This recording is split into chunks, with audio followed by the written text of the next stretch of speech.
हाँ, तो हम लोग देख रहे थे सेक्शन बी के क्वेश्चन। इससे पहले पार्ट 1, पार्ट 2, पार्ट 3 डाल दिया। अगर आपने वो नहीं देखा है तो डिस्क्रिप्शन में उसका लिंक है, उसे देख लीजिए। क्वेश्चन की शुरुआत करते हैं सेक्शन बी से। इस क्वेश्चन में कह रहा है कि a bright point source is placed at the bottom of a tank containing transparent liquid of refractive index mu. ठीक है, वी हैव टू करना हम लोग को है कि हाइट, जो टैंक की हाइट h और उसकी रेडियस r/h का रेशियो निकालना है। ठीक है, तो इस टाइप के क्वेश्चन करने के लिए टी आई आर का कंसेप्ट लगाते हैं। टी आई आर का कंसेप्ट मतलब कि एक टैंक होगा, ठीक है, इसके बॉटम से जो मैक्सिमम इंसिडेंट एंगल होगा, क्रिटिकल एंगल, ठीक है, जिसके बाद वो जो रिफ्लेक्टेड एंगल होगा वो 90 डिग्री हो जाएगा ना। तो ये कंसेप्ट लगा के इस क्वेश्चन को हम लोग करते हैं। तो इसका सोल्यूशन कर रखे हैं क्वेश्चन नंबर 19। ठीक है, तो ये एक टैंक है जिसमें ये यहाँ से एक रे ऐसे इंसिडेंट हुई, ये रिफ्लेक्ट हो गई, ठीक है, और यहाँ से 90 डिग्री जो रिफ्लेक्ट हुई, तो स्नेल्स लॉ लगा दिया, जो कि हो जाएगा sine I C by sine 90 is equal to 1/μ। Basically हम लोगों ने यहाँ पे किया होगा μ1/μ2, ठीक है,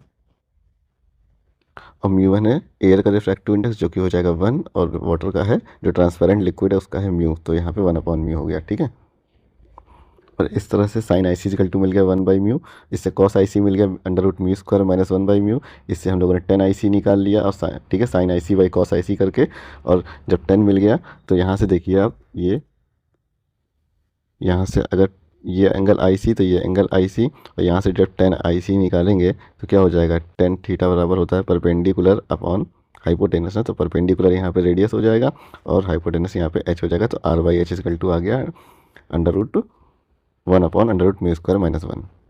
क्वेश्चन नंबर 20 देखते हैं। इसमें कह रहा था electric field of an electromagnetic wave passing through vacuum is represented by Ex equal to E0 sine kz minus omega t. Identify the parameter which is related to the wavelength and which is related to the frequency. दो इसमें part पूछे गए हैं, तो हमें दो parameter identify करने हैं जो कि इसके वेवलेंथ से रिलेटेड होंगे और एक फ्रीक्वेंसी से, ठीक है। तो जब इस इक्वेशन को देखेंगे Ex equal to E0 sine kx minus omega t, ठीक है, तो इसमें ये जो टर्म है के को बोलते हैं प्रोपागेशन कांस्टेंट, प्रोपागेशन कांस्टेंट, ठीक। तो के बराबर होता है 2π/λ। तो जो के टर्म हो गया मतलब प्रोपागेशन कांस्टेंट, ये रिलेटेड है किससे, वेवलेंथ से। तो यहाँ से हम लोग वेवलेंथ इक्वल टू निकाल देंगे, लैम्डा इक्वल टू 2π/k, ठीक है। तो ये हो गया इसके पार्ट 1 का आंसर। इसमें जो सेकंड पार्ट इसका कह रहा है, बोल रहा है कि फ्रीक्वेंसी से रिलेटेड कौन है, तो फ्रीक्वेंसी से रिलेटेड टर्म है ओमेगा, ठीक है, जिसे बोलते हैं एंगुलर फ्रीक्वेंसी। एंगुलर फ्रीक्वेंसी वो है ओमेगा। ओमेगा इक्वल टू होता है 2πf। तो यहाँ से f इक्वल टू हो जाएगा ω/2π। ये हो जाएगा इसका सेकंड पार्ट का आंसर, ठीक। उसके बाद इसमें जो पार्ट बी पूछ रहा है वो कह रहा है कि right 2 parameter of medium that determine the velocity of light in that medium. बोल रहा है कि right 2 parameter of a medium that determine the velocity of light in that medium, ठीक है। तो वो दो पैरामीटर कौन कौन से होते हैं जो वेलोसिटी ऑफ लाइट डिफाइन करते हैं किसी मीडियम की, तो वो होते हैं परमिएबिलिटी ऑफ द मीडियम। तो इसमें जो इसका पार्ट बी है इसमें लिख सकते हैं परमिएबिलिटी, जिसको बोलते हैं μ0, और दूसरा फैक्टर हो गया परमिटिविटी, परमिटिविटी, ठीक है, जिसको बोलते हैं ε0, ठीक है। एक हो गया परमिएबिलिटी जिसे μ0, एक होता है ε0, ठीक है। अगर हम μ0 और ε0 की मल्टीप्लाई करेंगे, इसकी वैल्यू होती है μ0 की 4π × 10⁻⁷ और ε0 की वैल्यू होती है 8.85 × 10⁻12, ठीक है। तो हम लोग को मिलेगा 1/c², मतलब लाइट की स्पीड मिल जाती है। इसीलिए इस टर्म को बोलते हैं कि ये पैरामीटर लाइट की स्पीड डिटरमाइन करने के काम आते हैं, ठीक है। क्वेश्चन नंबर 21, ये भी काफ़ी सिंपल क्वेश्चन है। इसमें बोलने हैं कि a sphere S1 of radius R1 enclosing charge Q1, मतलब दो स्फीयर है, ठीक है, जिनका एक का रेडियस R1 है, दूसरे का रेडियस R2 है, ठीक है। दो स्फीयर है S1 S2, एक का रेडियस R1, एक का रेडियस R2, जिसमें R2 है जो काफ़ी बड़ा है, ठीक है। उस R1 के अंदर एक चार्ज Q1 रखा है और दूसरा चार्ज Q2 है जो माइनस का, वो R1 और R2 के बीच में रखा है। कुछ इस टाइप से सिचुएशन है ये, ठीक है। ये स्फीयर है जो कि है एक S1, ये S2 है और ये S1 है, और S1 S2 के बीच में ये चार्ज रखा है माइनस का Q2, और S1 के अंदर रखा है Q1, ठीक है। तो फ्लक्स थ्रू S1 क्या हो जाएगा, गॉस थ्योरम लगेगी। गॉस थ्योरम का मतलब होता है कि flux enclose by any close loop is 1/ε0 times, that is 1/ε0 times charge enclose by it. तो S1 के थ्रू जो चार्ज इनक्लोज है वो है Q1, ठीक है। तो यहाँ हो जाएगा Q1/ε0। उसी तरह फ्लक्स थ्रू S2 क्या हो जाएगा, तो S2 से चार्ज कितना इनक्लोज लिंक्ड है, S2 से जो Q इनक्लोज लिंक्ड है वो कितना है, वो है Q1 - Q2, ठीक है। तो फ्लक्स थ्रू S2 हो जाएगा ये Q1 minus Q2 by epsilon naught. Phi 1 और फाई 2 को डिवाइड करेंगे तो आ जाएगा Q1 upon Q1 minus Q2। ये हो जाएगा इसका आंसर। अब देखते हैं क्वेश्चन नंबर 22। क्वेश्चन नंबर 22 में कह रहा है कि a light of wavelength 3500 angstrom is incident on two metal surface A and B. ठीक है, ए एंड बी दो मेटल पे इंसिडेंट होती है। Which of them yield photo electrons, इसमें से कौन सी जो मेटल है उससे फोटो इलेक्ट्रॉन्स निकलना शुरू हो जाएंगे, मतलब कौन सी जो मेटल है वो फोटो इलेक्ट्रिक इमिशन शुरू करेगी दिखाना। ठीक है, तो इसमें बोला if there work function are 4.2 and 1.9 electron volt, ठीक है, respectively make the necessary calculation to justify your answer. ठीक है, तो इस क्वेश्चन को हम लोग कैसे करेंगे, देखिए पहले सबसे ये ध्यान रखिए, जो एनर्जी का फॉर्मूला होता है, एनर्जी इज टू होता है E is to h mu. हम लोग लिख सकते हैं h c by lambda, frequency को सी बाई लैम्डा लिखते हैं ना। जब एच और सी को इनकी वैल्यू रख के जब हम लोग कैलकुलेट करेंगे इलेक्ट्रॉन वोल्ट में जब कन्वर्ट करेंगे तो एक कांस्टेंट मिलेगा, जिसे बोलेंगे 1 2 3 7 5 डिवाइडेड बाई लैम्डा, और ये जो वेवलेंथ है ये एंगस्ट्रॉम में होगी। ठीक है, तो यहाँ से हम लोग जो लाइट इंसिडेंट हो रही है वो उसमें उसकी वैल्यू रख देते हैं। अगर हम लोग रख देंगे 12375 डिवाइडेड बाई 3500, और जब इसको सॉल्व करेंगे तो हम लोग को मिलेगा 3.55 इलेक्ट्रॉन वोल्ट। ठीक है, इतनी एनर्जी इंसिडेंट हुई।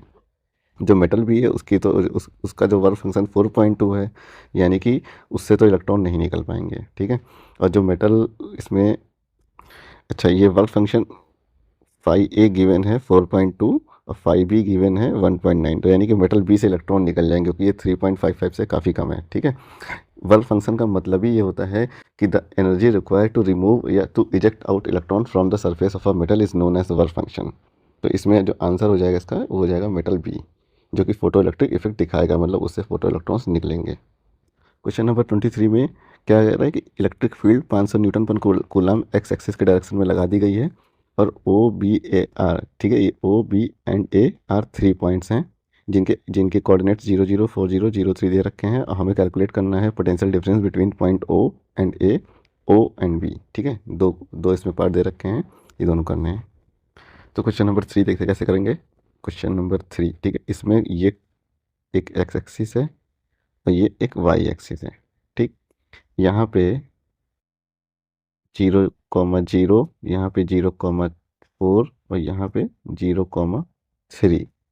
ठीक, यहाँ पे एक पॉइंट है, इसका नाम बी, इसका नाम ए। इलेक्ट्रिक फील्ड एक्स एक्सिस में इस तरह से लगा दी गई है। ठीक है, कितनी है इसकी वैल्यू है 500 न्यूटन पर कूलम। ठीक है, पहले वाले केस में पूछ रहा है कि what is the potential difference between point O and A. ठीक, तो देखिए ओ और ए के बीच में पोटेंशियल डिफरेंस का फॉर्मूला क्या होता है, हम लोग जानते हैं ई इज इक्वल टू होता है delta we by delta R, है ना। तो यहाँ से पोटेंशियल डिफरेंस डेल्टा वी कितना ए एंड ओ के बीच में हो जाएगा E into delta R. Delta R मतलब चेंज, ये भी जीरो और ये भी जीरो। ठीक है, तो कितना हो जाएगा चेंज जीरो, तो ये हो जाएगा ई इंटू जीरो। तो पोटेंशियल डिफरेंस ए ओ के बीच में तो जीरो आ रहा है। अब अगर हम पोटेंशियल डिफरेंस निकालें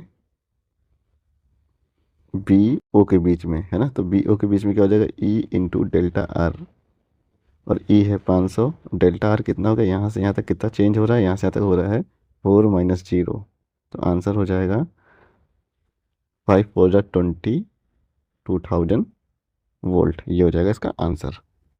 अच्छा, इसमें यूनिट का जरूर ध्यान रखना है क्योंकि ये जो डिस्टेंस गिवन है ना 4, ये दिए सेंटीमीटर में गिवन है ना। ठीक है, उसमें ब्रैकेट में लिखा हुआ है ना 4 सेंटीमीटर, तो अगर यहाँ मल्टीप्लाई कर देंगे 10⁻⁻² से तो ये हो जाएगा 20 वोल्ट। और एक चीज़ का और ध्यान रखना है, यहाँ पे मैग्नीट्यूड की बात नहीं करी है, तो जो ओरिजिनल फार्मूला होता है वो होता है E is equal to minus का D V by D R, है ना। तो आपको यहाँ पे ई फॉर्मूले में माइनस लगाना पड़ेगा, तो यहाँ भी माइनस, यहाँ भी माइनस और यहाँ भी माइनस, ये थोड़ा ध्यान रखिएगा, माइनस प्लस की गलती ना करिएगा। अदरवाइज होता कुछ नहीं, 1/2 नंबर आपका कट जाता है और कुछ नहीं होता। अब इसमें ये जो क्वेश्चन नंबर 23 का मैं चॉइस में ये भी क्वेश्चन गिवन था पार्ट बी, इसमें कह रहा है कि 3 पॉइंट चार्ज माइनस का 1 microcoulomb 1 microcoulomb and 2 microcoulomb are kept at a vertices of A B C respectively of an equilateral triangle of side 1 metre. ठीक, तो इसमें क्वेश्चन में बोला है कि एक इक्विलैटरल ट्रायंगल है जिसमें यहाँ पे 1 माइक्रोकूलम, यहाँ पे -1 माइक्रोकूलम और यहाँ पे 2 माइक्रोकूलम का चार्ज रखा हुआ है। तो ये हो गया फिगर। अब क्वेश्चन में कह रहा है कि A1, B1 and C1 are the mid point of side AB, BC and CA respectively. Calculate the net amount of work done in displacing the charge from A to A1, B to B1, C to C1. काफ़ी अच्छा question है ये, ठीक है, एक conceptual question है। देखिए इस क्वेश्चन को कैसे करेंगे। ये है फिगर, ठीक है। पहले तो हमें इस सिस्टम की पोटेंशियल एनर्जी निकालनी होगी। काफ़ी इससे पहले ऐसे क्वेश्चन करा रखे हैं, ठीक है, तो इसमें ज़्यादा नहीं ध्यान देंगे, बस देखिए पहले पोटेंशियल एनर्जी कैसे निकलेगी ये देखते हैं। तो U अगर निकालेंगे तो पोटेंशियल एनर्जी के ऊपर वाली वर्टिसेस से 1 माइक्रोकूलम का चार्ज, उसके बाद इधर यहाँ पे 2 अपॉन बीच की डिस्टेंस 1 ये, उसके बाद हो जाएगा प्लस इनका और इनका, तो ये हो जाएगा के इनका और इनका, ये हो जाएगा के 2 इंटू माइनस का 1, तो यहाँ पे बीच में आ जाएगा माइनस का 1 अपॉन में 1, ठीक है। उसके बाद ये ऊपर वाली वर्टिसेस में जो 1 और ये नीचे माइनस का 1, इसका जब करेंगे तो ये हो जाएगा सिंपली के अपॉन 1 और 1 इंटू 1, ये हो जाएगा पोटेंशियल एनर्जी। तो जब इसकी पोटेंशियल एनर्जी निकालेंगे तो U इक्वल टू हम लोग को मिलेगा माइनस का 9 इंटू 10 की पावर कितना हो जाएगा, 10 की पावर -3 जूल। के की वैल्यू रखेंगे 1/4 पाई एप्सिलॉन नॉट और ये पूरा जो सिस्टम है मल्टीप्लाई हो रहा है 10 की पावर -12 से, क्योंकि जो चार्ज है वो है कितना 1 माइक्रोकूलम, है ना। 1 माइक्रोकूलम का मतलब 1 इंटू 10 की पावर -6 और 2 चार्ज है तो हो जाएगा -6 इंटू -6 हो जाएगा, यहाँ पे अगर फिर से करेंगे तो हो जाएगा -12, ठीक है। तो ये पोटेंशियल एनर्जी मिल गई इस सिस्टम की। अब इस क्वेश्चन में कह रहे हैं कि ये जो A, B, C ये पॉइंट है ना, तो A और B का जो इंटरसेक्शन वाला पॉइंट बीच का पॉइंट है वो A1 है, इनका है B1 और इनका है C1, ठीक। अगर चार्ज को उठा के 2 वाले को उठा के यहाँ रख दिया जाए, -1 वाले को उठा के यहाँ रख दिया जाए और 1 वाले को उठा के यहाँ रख दिया जाए, तो कुछ इस तरह से सिस्टम बनेगा, ठीक। और बोल रहे हैं अब बताओ इस सिस्टम की पोटेंशियल एनर्जी क्या हो जाएगी, ठीक है। तो ये जो ट्रायंगल है देखिए हाफ डिस्टेंस पे आ गया, यहाँ भी हाफ पे आ गया, यहाँ पे भी हाफ पे आ गया, तो इस सिस्टम की पूरे सिस्टम की जो पोटेंशियल एनर्जी है वो सिंपली हाफ हो जाएगी। तो U इक्वल टू हो जाएगा, नई पोटेंशियल एनर्जी हो जाएगी माइनस का 9 इंटू 10 की पावर -3 जूल डिवाइडेड बाई 2, ये हो जाएगा इसका आंसर। क्वेश्चन नंबर 24 देखते हैं। इसमें कह रहा है कि when is more power deliver to a light bulb just after it is turned on and the glow of the filament increases और after the glow it become steady why. इससे बोला जा रहा है कि जब एक बल्ब को ऑन किया जाता है तो वो ग्लो करता है, ठीक, और थोड़ी देर के बाद उसका मतलब जब ग्लो करता है तो उसका जो ग्लो होता है ब्राइटनेस, मतलब उसकी ब्राइटनेस कंटिन्यूसली इंक्रीज हो रही होती है और थोड़ी देर के बाद इंक्रीज करना बंद कर जाती है, ठीक है। ऐसा क्यों? और उसको मतलब बल्ब स्टार्टिंग में तो ग्लो करेगा, बाद में थोड़ी देर बाद क्या होगा, उसका जो ग्लो होगा वो हल्का कम भी हो जाता है। तो उन्होंने बोला है कि ऐसा क्यों। तो जब बल्ब ऑन किया जाता है तो उस टाइम जो बल्ब के अंदर फिलामेंट लगा होता है ना, फिलामेंट जो टंगस्टन का बना होता है, वो स्टार्टिंग में उसका टेम्परेचर कम होता है, वो ठंडा होता है, तो उसका जो रेजिस्टेंस होता है, जब टेम्परेचर कम होता है तो रेजिस्टेंस भी कम होता है। इस वजह से उसमें मोर पावर डिलीवर्ड होती है और बल्ब जो होता है वो ज़्यादा ब्राइट करता है, उसकी ब्राइटनेस इंक्रीज भी हो रही होती है। थोड़ी देर के बाद टेम्परेचर उसका हाई हो जाता है तो रेजिस्टेंस भी हाई हो जाता है, तो बल्ब है अब ये ग्लो करना कम कर देगा और इसका जो ब्राइटनेस है वो एक स्टेडी स्टेट में पहुंच जाएगा और उतना ही ब्राइटनेस उसमें रहेगी, ठीक है। तो ये इसका आंसर हो जाएगा। इसका आंसर मैंने नीचे लिख भी दिया है। 24 के पार्ट बी में कह रहे हैं कि a battery is connected first across the series combination and then across the parallel combination of 3 resistance R, 2R and 3R। इनको लगा के बैटरी को कनेक्ट किया गया है। बोला गया in which of the 3 resistance will power dissipate be maximum in the 2 case. मतलब बोला ये गया है कि ये जो R रेजिस्टेंस, 2R रेजिस्टेंस और 3R रेजिस्टेंस है, इनको पहली बार सीरीज में कनेक्ट करेंगे और ये बैटरी लगा देंगे, ठीक है। इस तरह से बैटरी लगा देंगे, उसके बाद फिर इनको पैरेलल में कनेक्ट करेंगे और बैटरी कनेक्ट कर देंगे। तो बताना यह है कि किस केस में पावर किस रेजिस्टेंस में ज़्यादा डिलीवर होगी, ठीक है।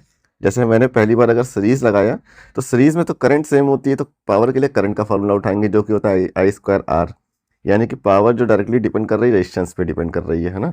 तो जिसका रेजिस्टेंस हाई उसमें पावर ज़्यादा डिसिपेट होगी, तो 3R में पावर ज़्यादा डिसिपेट होगी जब सीरीज कॉम्बिनेशन लगेगा। और जब पैरेलल कॉम्बिनेशन लगेगा तो इसका 3R रेजिस्टेंस, इसका 2R और इसका R, तो पावर में करंट तो डिफरेंट, मतलब जब पैरेलल कॉम्बिनेशन लगाएंगे तो करंट तो डिफरेंट हो जाएगी तीनों ब्रांच में, लेकिन वोल्टेज तीनों ब्रांच में सेम रहेगा। तो वोल्टेज वाला फॉर्मूला उठा लेंगे पावर का, जो कि होता है V²/R, यानी कि यहाँ से पावर इन्वर्सली प्रोपोर्शनल है 1/R के, यानी कि इस बार जो पावर डिसिपेट होगी वो R में सबसे ज़्यादा होगी। तो ये जो क्वेश्चन नंबर 24 का पार्ट ए और पार्ट बी है, उसका आंसर यहाँ पे लिखा हुआ है, ठीक है, जैसे एक्सप्लेन किया था वैसे ही है। For series combination power dissipated will be maximum in 3R resistance, ठीक। For parallel combination power dissipated will be maximum in R। अब देखते हैं क्वेश्चन नंबर 25। क्वेश्चन नंबर 25 ये काफ़ी इंपॉर्टेंट क्वेश्चन है, ठीक है, ये कई बार पूछा जाता है इस टाइप का क्वेश्चन, ठीक है। यानी कि फोटो इलेक्ट्रिक इफेक्ट से आपको 2 क्वेश्चन तो 100% मिलने ही मिलने हैं फोटो इलेक्ट्रिक इफेक्ट से, ठीक है। क्वेश्चन इसी टाइप का होगा, कंसेप्ट मतलब कंसेप्ट ऐसा ही होगा, क्वेश्चन थोड़ा सा डिफरेंट हो सकता है। तो इस क्वेश्चन में दे रखे हैं 4 कर्व। क्वेश्चन में कह रहे हैं कि the figure show the variation of photo electric current versus applied voltage for 2 photo sensitive material and for 2 different intensity. अच्छा, डिफरेंट इंटेंसिटी के लिए बनाया गया, ये इंटेंसिटी I1 और ये इंटेंसिटी I2 मान लेते हैं इसके लिए, ठीक। Identify the pair of curve, हम लोग को पेयर ऑफ कर्व आइडेंटिफाई करने हैं। Identify the pair of curve that correspond to different material for same intensity of incident radiation. मतलब इंटेंसिटी ऑफ इंसिडेंट रेडिएशन जो होगा वो सेम होना चाहिए, लेकिन मटेरियल दूसरा होना चाहिए। तो हम लोग जानते हैं अगर स्टॉपिंग पोटेंशियल V0, ठीक है, V0 अगर डिफरेंट है तो वो मटेरियल भी डिफरेंट होगा, क्योंकि स्टॉपिंग पोटेंशियल क्या होता है कि the potential at which maximum kinetic energy of electron stopped, ये होता है स्टॉपिंग पोटेंशियल, ठीक। यानी कि जिस पोटेंशियल और मैक्सिमम काइनेटिक एनर्जी वाला भी जो इलेक्ट्रॉन होता है वो रुक जाता है। यानी कि अगर हम लोग लिखें K max = हो जाएगा EV0, ठीक। तो इस कर्व में ध्यान से देखिए 1 और 2, ठीक है, मटेरियल तो सेम है, लेकिन इन 2 की इंटेंसिटी I2 है और 1 की इंटेंसिटी I1 है, तो ये तो आंसर नहीं हो सकता, ठीक। और ये 3 एंड 4 इंटेंसिटी तो डिफरेंट है लेकिन मटेरियल सेम है, ठीक है। और इसमें बोला क्या गया है, बोला गया है कि identify the pair of curve that correspond to different material same intensity, ठीक है। तो डिफरेंट मटेरियल के लिए हम सबसे पहले एक 2 उठा लेते हैं, ठीक है, कर्व 2 ले लीजिए, मटेरियल डिफरेंट इंटेंसिटी I2, उसके बाद कर्व 4 ले लीजिए, ठीक है, मटेरियल डिफरेंट लेकिन इंटेंसिटी सेम। तो यही पूछा गया था, यानी कि इसका आंसर हो जाएगा 2 एंड 4, ठीक। अब देखते हैं इसमें ये क्वेश्चन है बोहर का एटॉमिक मॉडल से दिया है। इसमें बोला है कि in Bohr's model of hydrogen atom find the ratio of period of revolution of the electron in the orbit n = 2 to n = 1, ठीक। हम लोग जानते हैं जो टाइम पीरियड का रिलेशन होता है नंबर ऑफ ऑर्बिट से, वो होता है n³ के। कैसे, ये तो हम लोग जानते ही है ना, Rn = होता है 0.53 n²/z, z बराबर 1 हो जाएगा हाइड्रोजन आइटम के लिए, ठीक है। तो ये हो जाएगा सिंपली। और वेलोसिटी बराबर होता है, वेलोसिटी जो डिपेंड करती है वो z/n पे करती है, ठीक है। वो याद करने के लिए आप ऐसे याद कर लीजिए कि r का तो आपको याद ही रहता है, वेलोसिटी के लिए आप वजन वर्ड याद कर लीजिए, वजन, ठीक है, वजन, इस तरह से याद कर लीजिए। तो t = हो जाएगा 2πr/v, यानी कि t is directly proportional to r/v, और r और v को जब रखेंगे तो ये हो जाएगा n³ के बराबर। तो वही बोला था कि t is directly proportional to n³, ठीक। तो T1/T2 = हो जाएगा 1/2⁻3, ठीक है, क्योंकि यहाँ पे सेकंड पीरियड के लिए n = 2 हो जाएगा, तो 1:8 आंसर हो जाएगा इसका। क्वेश्चन नंबर इसमें बोल रहे हैं 20 में बोल रहे हैं कैलकुलेट द एनर्जी रिलीज और absorb in the following nuclear reaction. ये न्यूक्लियर रिएक्शन है, ठीक है। इसमें एनर्जी जो भी एब्जॉर्ब हुई है या रिलीज़ हुई है वो निकालना है। तो वो कैसे निकालते हैं वो ध्यान रखिए कि रिलीज एनर्जी निकालने के लिए हम लोग को पहले मास डिफेक्ट निकालना पड़ेगा। मास डिफेक्ट बराबर होता है mass of reactant minus mass of product, ठीक। तो रिएक्टेंट इसमें हो गया कार्बन, ठीक है। कार्बन का मास कितना है 12, तो 2 कार्बन है तो 12 + 12 हो जाएगा, ठीक है, 12 + 12 minus mass of neon and helium. तो इसका दे रखा है 19, ये हो जाएगा 19.992439 प्लस 4.00। इसको जब सॉल्व करेंगे तो हम लोग को मिलेगा 0.004988। ठीक, ये मिल गया मास डिफेक्ट। अब एनर्जी निकालने के लिए क्या करना होगा, जो भी मास डिफेक्ट आएगा, ध्यान रखिए जो मास डिफेक्ट है उसकी यूनिट AMU में होनी चाहिए। ठीक है, और 1 AMU इक्वल टू होता है 1.67 इंटू 10⁻⁻27 किलोग्राम। ठीक है, AMU होती है मास की यूनिट।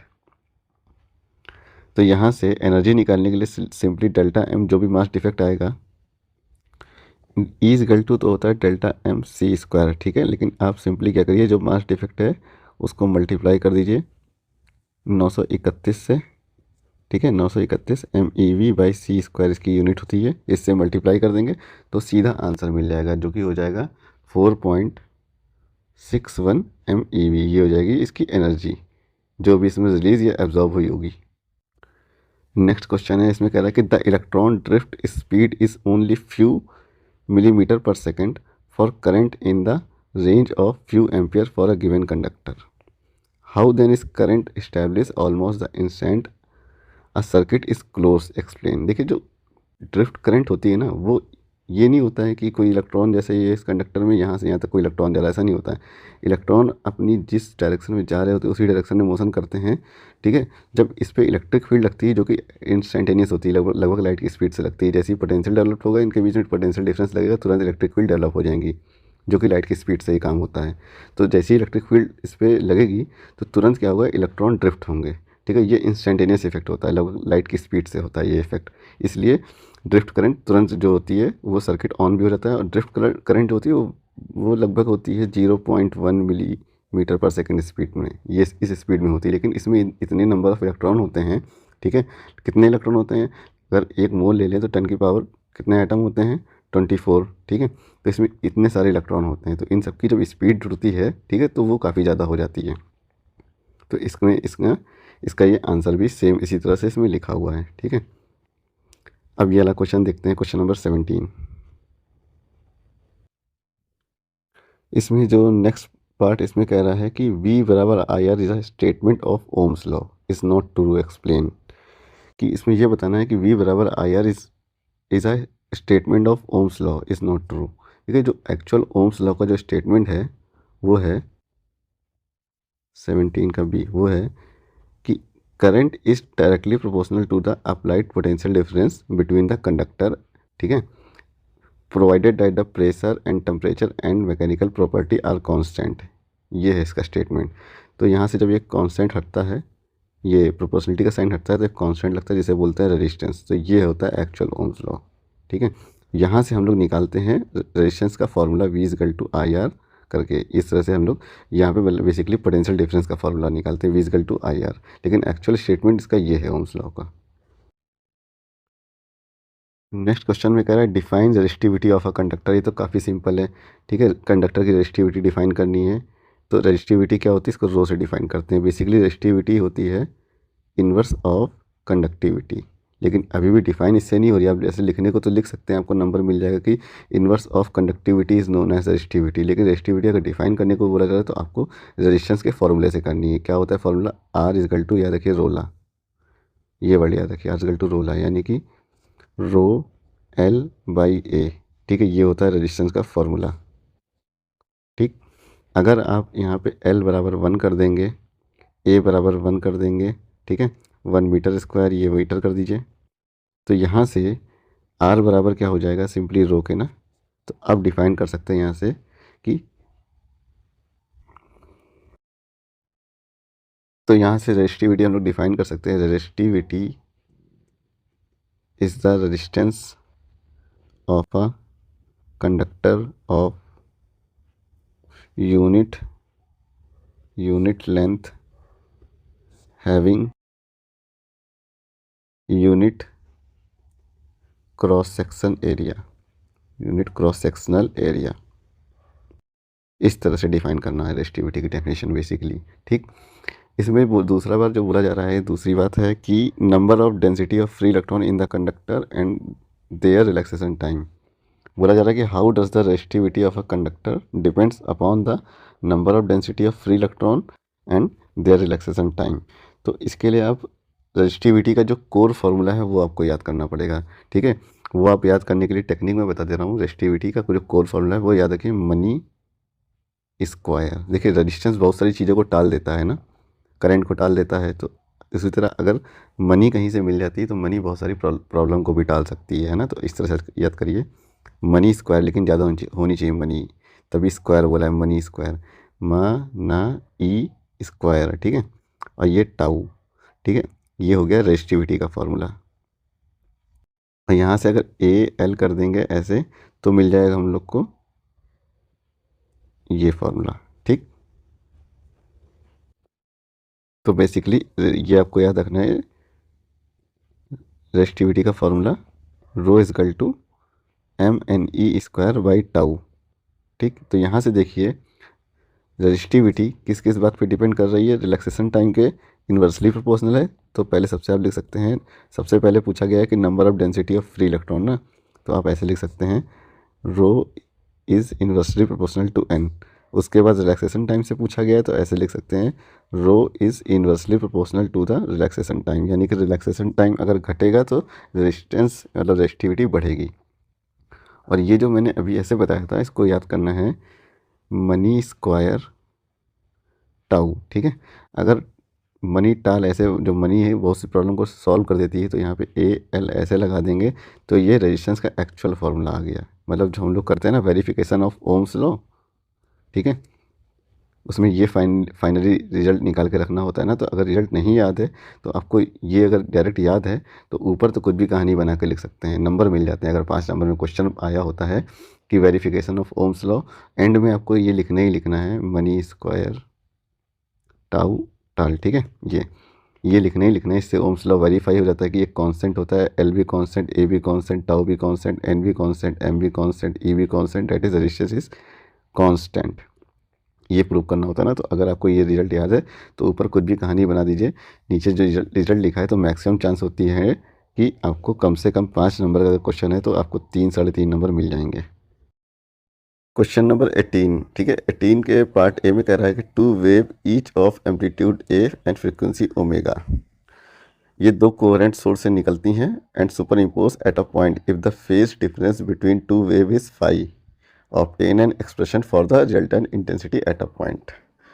किसी भी पॉइंट पर रिजल्टेंट इंटेंसिटी होती है I1 plus I2 plus √I1 I2 cos phi, ठीक है, 2 √I1 I2 कॉस फाई ये होती है, ये प्रूव करना है। लेकिन इसमें एम्पलीट्यूड सेम है, एम्पलीट्यूड सेम है, तो I1 बराबर I2 बराबर I0 हो जाएगा। तो यहाँ से 4I0 कॉस स्क्वायर 5/2 मिलेगा। तो ये प्रूव करना है हम लोग को। देखिए इसके लिए क्या करेंगे, 18,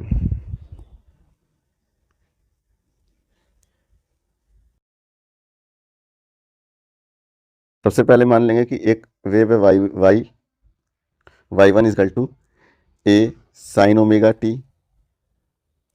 हम लोग जानते हैं ना, ऐसे ही तो वेव होती है ना, ए साइन ओमेगा टी, तो दूसरी हो जाएगी y2 इजकल टू हो जाएगी ए, एम्पलीट्यूड सेम है तो ए ही ले रहे हैं, sine omega T plus phi है फेस डिफरेंस है ना। तो ये दो वेव है सुपर इम्पोज होंगी, सुपर इम्पोज होने पे मिलेगा y1 प्लस y2, इस तरह से मिलेगा। तो हम लोग y इजकल टू कर देंगे A sine omega T plus A sine omega T plus phi, ये साइन सी और डी का फॉर्मूला हो गया, ठीक है। तो ए यहाँ से कॉमन ले लेंगे, तो इसमें जब साइन सी और डी का फॉर्मूला लगाएंगे, साइन सी प्लस डी का, है ना, तो कैसे बनेगा 2 कॉस सी माइनस डी। तो ये हम कर देते हैं, इसको अगर सी माइनस तो ये हो जाएगा omega T minus plus phi, ये हो जाएगा सिंपली 5/2 और sine C plus D by 2 ना। तो ये अगर इसको और इसको जोड़ के आधा करेंगे तो मिलेगा ओमेगा टी प्लस 5/2,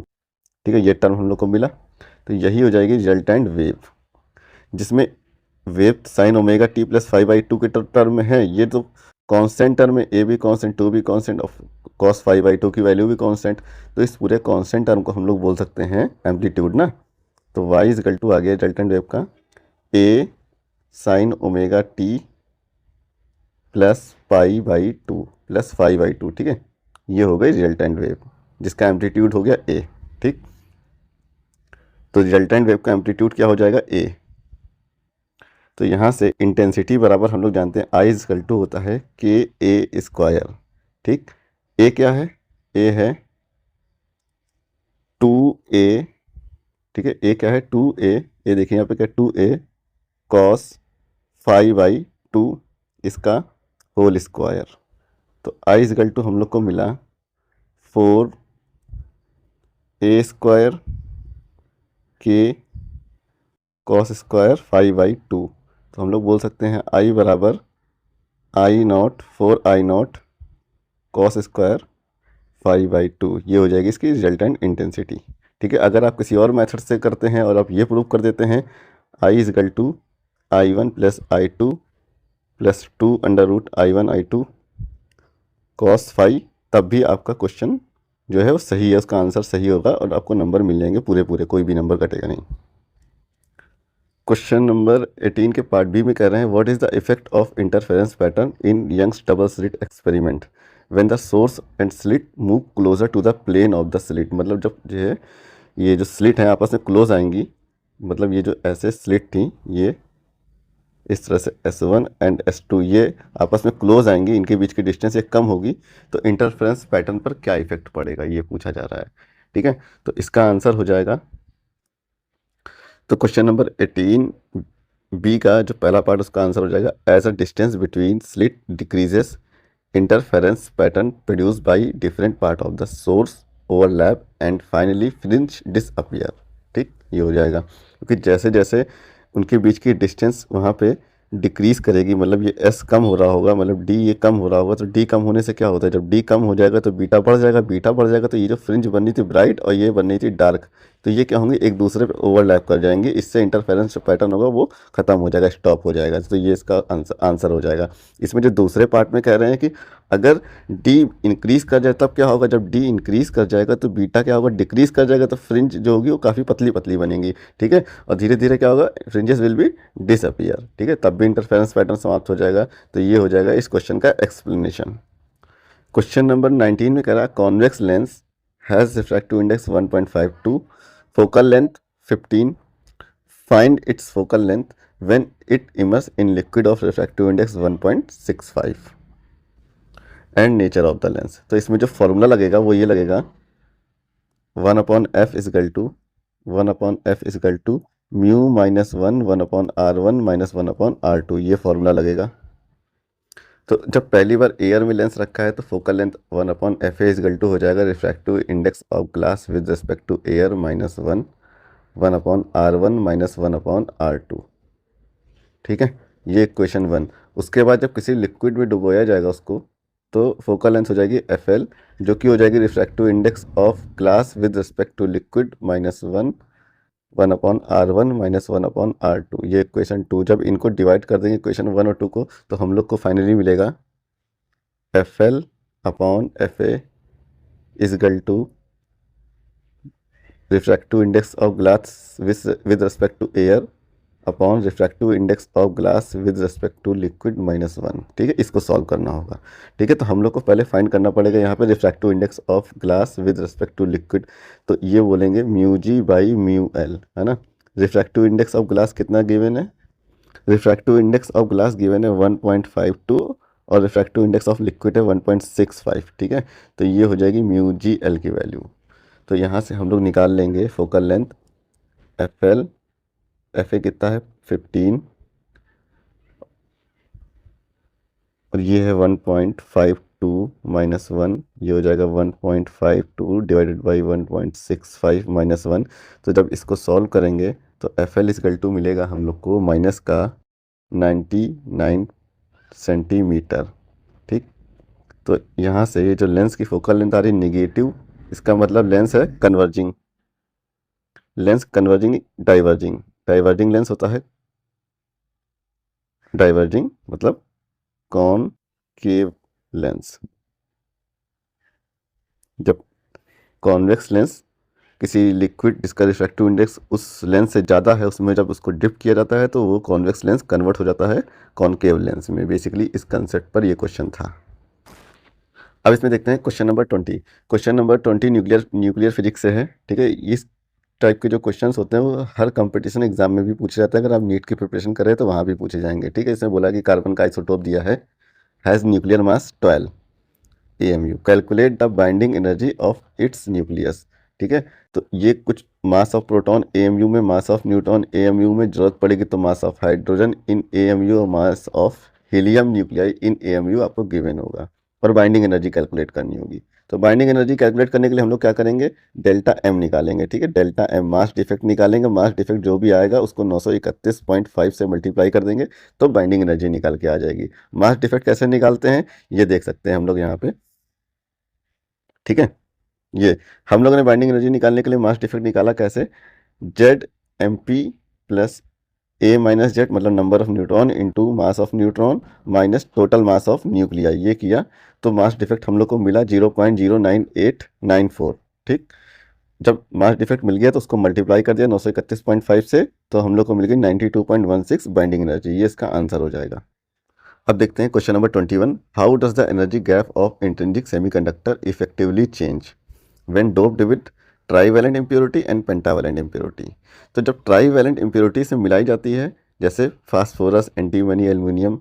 ठीक है, एल्यूमिनियम अगर जैसे उसमें डोप किया जाता है तो उसमें जो आउटर सेल में 3 इलेक्ट्रॉन होते हैं तो वहाँ पे एक वैकेंसी बच जाती है ना, तो जो वैकेंसी बच जाती है वहाँ पे इलेक्ट्रॉन आ सकता है। ठीक है, तो उसे बोलते हैं एक्सेप्टर एनर्जी लेवल। तो जब ट्राईवैलेंट इम्प्योरिटी मिलाते हैं तो एक्सेप्टर एनर्जी लेवल जो होता है वो just above the valence bond बन जाता है। जैसे ऐसे इसमें कुछ आंसर 21, जैसे ये एनर्जी बैंड है, ये है वैलेंस बैंड, तो ये है कंडक्शन बैंड। तो इनिशियली वैलेंस बैंड में भी सारे इलेक्ट्रॉन होते हैं, ये इलेक्ट्रॉन वैलेंस बैंड में है। जब इसमें डोपिंग कर दी जाएगी और ट्राई वैलेंट इम्प्योरिटी जब मिला दी जाएगी, trivalent impurity added, trivalent impurity added, जब ट्राई वैलेंट इम्प्योरिटी इसमें ऐड होगी तो यहाँ पे एक एनर्जी लेवल बन जाएगा just above the valence band. इसको बोलेंगे एक्सेप्टर एनर्जी लेवल EA। ये हो गया VB मतलब वैलेंस बैंड, ये हो गया कंडक्शन बैंड। ठीक, और यहाँ पे ये जो सेमीकंडक्टर बन जाता है extrinsic semiconductor of P type. अगर इसमें पेंटावैलेंट इम्प्योरिटी ऐड कर देते हैं, पेंटावैलेंट, दूसरी बार पेंटावैलेंट के लिए पूछा ना, तो जब पेंटावैलेंट इम्प्योरिटी ऐड हो जाएगी इसमें, पेंटावैलेंट इम्प्योरिटी एडेड, तो इसका जो एनर्जी बैंड डायग्राम वो कैसा बनेगा देखिए पहले। तो ये हो गई एनर्जी एक्सिस और ये हो गया बैंड। तो इसको बोलते हैं वैलेंस बैंड, इसको बोलते हैं कंडक्शन बैंड। ये हो गया valence band. Initially valence band में ही इलेक्ट्रॉन होते हैं